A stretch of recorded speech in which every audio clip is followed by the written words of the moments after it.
पुढचा टॉपिक आपला आहे पॉलिनेटिंग एजंट्स. म्हणजे क्रॉस पॉलिनेशन साठी पोलन ग्रेन्स ट्रान्सफर करायला एका प्लांट मधून दुसऱ्या प्लांटला there the requirement of travelling agency, any travelling agency, right? Those are called pollinating agents. Then question for that, give an account of or classify pollinating agents of cross pollination. इथे cross pollination हा शब्द नाही वापरला असेल तरी तो cross pollination साठीच आहे, कारण सेल्फ पॉलिनेशनला एजंटची गरजच नसते. सेल्फ पॉलिनेशन डिस्टन्स कमी असल्यामुळे एकाच प्लांट मध्ये होत असल्यामुळे ते आपोआप वरच्या फ्लावरचे खाली पडले किंवा सेम फ्लावरचं असल्यामुळे डेहिसन्सच्या वेळेलाच पोलन ग्रेन्स आपोआप स्टिग्मावर उडतात, म्हणून तिथे कुठल्याही एजंटची गरज पडत नाही. म्हणजे पॉलिनेटिंग एजंट्स फक्त क्रॉस पॉलिनेशन साठी आहे. ओके, आणि म्हणून प्रश्नामध्ये जर क्रॉस पॉलिनेशन हा शब्द वापरला नाही तरी तेच लिहायचं हे लक्षात घ्यायचं. दुसरा प्रश्न, right floral adaptations according to agent in each type of flower. आता इथे आपण जसा एजंट असेल त्या प्रकारे फ्लावरला पण नाव दिलेले आहे, त्या फ्लावरचे type according to agent which is used for pollination. त्या प्रकारे पॉलिनेशनला पण नाव दिलेलं आहे. म्हणजे आपण क्रॉस पॉलिनेशनचं क्लासिफिकेशन याही पद्धतीने करू शकतो on the basis of agent. आणि अशा प्रकारे सेपरेटली एक तर क्लासिफिकेशन एजंटचं पण विचारलं, सोबत त्या प्रकारच्या एजंटच्या सोयीसाठी त्या फ्लावरमध्ये स्पेशल प्रकारची अरेंजमेंट असते. जसं आपल्याला विमानाने जर न्यायचं असेल तर विमानतळ पाहिजे, बस स्टँड पाहिजे, रेल्वे असेल तर रेल्वे स्टेशन पाहिजे, तर रेल्वे रूळ पाहिजे, बसने न्यायचं असेल तर रोड पाहिजे. जसं ह्या गरजा आहेत तशाच त्या फ्लावर्स मध्ये सुद्धा त्या एजंटला पॉलिनेशन्स करण्यासाठी, पोलन ग्रेन ट्रान्सफर करण्यासाठी, स्टिग्मावर पोलन ग्रेन्स रिसीव्ह होण्यासाठी तिथे स्पेशल प्रकारचे कॅरेक्टर्स असतात. Those are called floral adaptations. आणि असे प्रकारे एजंटनुसार जे फ्लोरल अडॅप्टेशन्स आहेत ते सेपरेट राईट म्हणून विचारले जातात. त्याचे डायग्राम पुस्तकात दिलेले ते सॅम्पल म्हणून पण डायग्राम पेपरमध्ये विचारणार नाही, पण पॉलिनेशन साठी हेल्पफुल कॅरेक्टर्स फ्लावर मधले मीन्स फ्लोरल अडॅप्टेशन्सवर सेपरेट क्वेश्चन विचारला जाऊ शकतो. एका वेळेला 2-3 विचारला जाऊ शकते, पण त्याला प्रत्येकाची 2-2 मार्काच्या याच्यामध्ये कमीत कमी 4 पॉईंट लक्षात ठेवायचे आणि एक एक्झाम्पल मी इथे सांगत बसतो आणि ते पुस्तकातून तुम्ही इन्व्हॉल्व करायचे. ओके, आपल्याला वेळ गेला तर आता पुढे या आपल्या टॉपिकवर.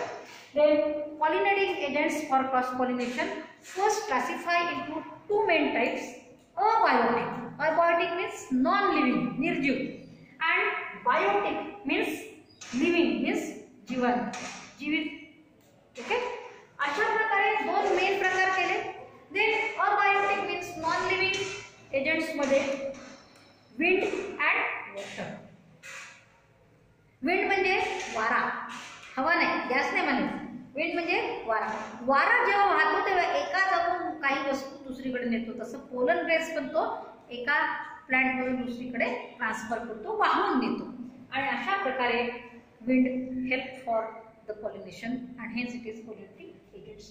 The flower where the pollination by wind, that flower is called anemophilous flower. And that type of pollination where the pollination by wind, that is called anemophile. म्हणजे पॉलिनेशनच्या टाईपला नाव देता सर एजंट नुसार तर फिली शब्द वापरायचा आणि फ्लावरला नाव द्यायचं तर फिलस शब्द वापरायचा. ओके, बाकीचं स्पेलिंग सांगा. इथे पुन्हा लक्षात घ्या, एनिमो ANEMO हा ग्रीक लँग्वेज मध्ये हवेशी संबंध आहे, म्हणजे विंडशी संबंध आहे, वाऱ्याशी संबंध आहे. इथे ANI लिहायचं नाही. ANI लिहिलं तर तो ॲनिमल म्हणजे प्राणी होईल. ओके, तर एवढं भान ठेवायचं, ही लक्षात ठेवून घ्यायची. पण ॲनिमोफिलस फ्लॉवर मध्ये काय कॅरेक्टर्स असणार? वाऱ्यासोबत जाण्यासाठी लाईट वेट, हलके पोलन ग्रेन्स पाहिजे. ड्राय, ओले असेल तर ते खाली बसून जातील, बरोबर आहे, मीन्स ड्राय पोलन ग्रेन्स पाहिजे. Of course there is no any guarantee that wind flow up to which place. म्हणजे वाऱ्यासोबत वारा थांबला तर पोलन ग्रेन्स वाया जाऊ शकतात. आणि हेच the large number of pollen grains production, dry, light weight, large number of pollen grains are necessary. Of course, the wind is not living, means it have no sense organs, and that's why in flower there is no need of any attractive color, scent, shape, size. Means flowers are smaller, tiny, are in groups, cluster, and though have not attractive shape, size, color, scent, or no need of any nectar secretion. क्योंकि non living agents को कुछ भी घुस देने की जरूरत नहीं है, क्योंकि उसको लालूच देने की जरूरत नहीं है, राइट। इसलिए इस तरह का कोई अट्रैक्टिव डेवलपमेंट नहीं होता flower. Next water, next agent is water, जहां पे प्लांट्स एक्वेटिक हो, लेकिन हर एक प्लांट में ऐसा जरूरी नहीं है कि उसमें एजेंट वाटर हो। कमल प्लांट में ओपन होता है लेकिन उसका फ्लावर कलर्ड होता है। समझ जाना है कि जो फ्लावर पानी में होने के बावजूद भी अट्रैक्टिव कलर का है, अट्रैक्टिव सेंट वाला है, तो उसमें पॉलिनेशन वाटर से नहीं होता। अंडरग्राउंड प्लांट्स है या फिर plants develop their flowers on the surface of water, there the pollinating agent is water. Of course, same like in wind, no attractive devices necessary because water is non-living. Hence, the same near about all characters in the anemophilous flower and in the hydrophilous flower. But in hydrophilous flower, again the classification in two ways, that is hypohydrophilic and epihydrophilic. Hypo means below, पानी के सतह means surface से नीचे अगर pollen grains transfer हो रहे हैं तो उसको बोलते हैं हाइपोहाइड्रोफिलिक, और पानी के सतह पर मींस सरफेस पर अगर पोलन ग्रेन्स आ रहे हैं तो बोलेंगे इपीहाइड्रोफिलिक। तो ये कब हो सकता है? फीमेल फ्लावर अगर पानी के नीचे है, पानी के नीचे मींस पानी के सरफेस के नीचे है, बीच में कहीं तो पोलन ग्रेन्स नीचे ही रहेंगे स्टिग्मा तक जाने के लिए, तो हाइपोहाइड्रोफिलिक होगी। अगर वो पानी की सतह पे अगर फीमेल फ्लावर है तो पानी के सरफेस तक पोलन ग्रेन्स आएंगे तो वो इपीहाइड्रोफिलिक। ओके, इसमें थोड़े कैरेक्टर्स बाद में हम लोग डिटेल बताएंगे। Next, biotic pollinating agents. Here different type, out of these three only explained, which are most of the pollinating agents in the plants. Common वाले यहाँ पे एक्सप्लेन किए हैं। फिर इंसेक्ट कोई भी तरह का कीड़ा, अलग अलग, इल्ली भी उसमें आती है, चिट्टी भी उसमें आती है, कोई भी तरह के कीड़े। आप लोगों ने आर्थ्रोपोडा पढ़ चुके हो, इंसेक्ट वाला क्लासिफिकेशन पढ़ चुके हो उसमें। तो flower which is pollinated bye insect that is called entomophilous, और इस तरह के पॉलिनेशन को बोलते हैं एंटोमोफिलिक। एंटोमो, ए नहीं लिखना, ई लिखना, okay. Now of course insect को आँख है, बराबर है, खाने के लिए जीवित है तो फूड लगता है, पीने के लिए पानी लगता है, और इनको अट्रैक्ट करने के लिए, क्योंकि आंखों से जो दिखता है हम उसके तरफ अट्रैक्ट होते, नाक से सूंघते हैं तो वो स्मेल की तरफ अट्रैक्ट होते। मतलब इंसेक्ट पॉलिनेटेड प्लांट्स या बायोटिक पॉलिनेटेड प्लांट्स में कुछ ना कुछ अट्रैक्टिव कैरेक्टर फ्लावर्स में होते ही गए। आइदर कलर, सेंट, या फिर अगर सेंट और कलर से नहीं अट्रैक्ट होता तो उसको नाश्ता खिलाना पड़ता है। मैं तेरा काम कर दूंगा, चलो नाश्ता, रेस्टोरेंट है ना, मतलब खा पी के भी लोग अट्रैक्ट होते हैं, वैसे उनको खाने का पीने का भी अट्रैक्शन देना पड़ता है। तो इनमें कुछ कॉमन कैरेक्टर से आप लोग यहाँ देखें। तो insect generally flowers are attractive in colour और attractive in their fragrance. Flower की जो सुगंध आती है उसको बोलते हैं फ्रैग्रेंस, सुगंध, ओके।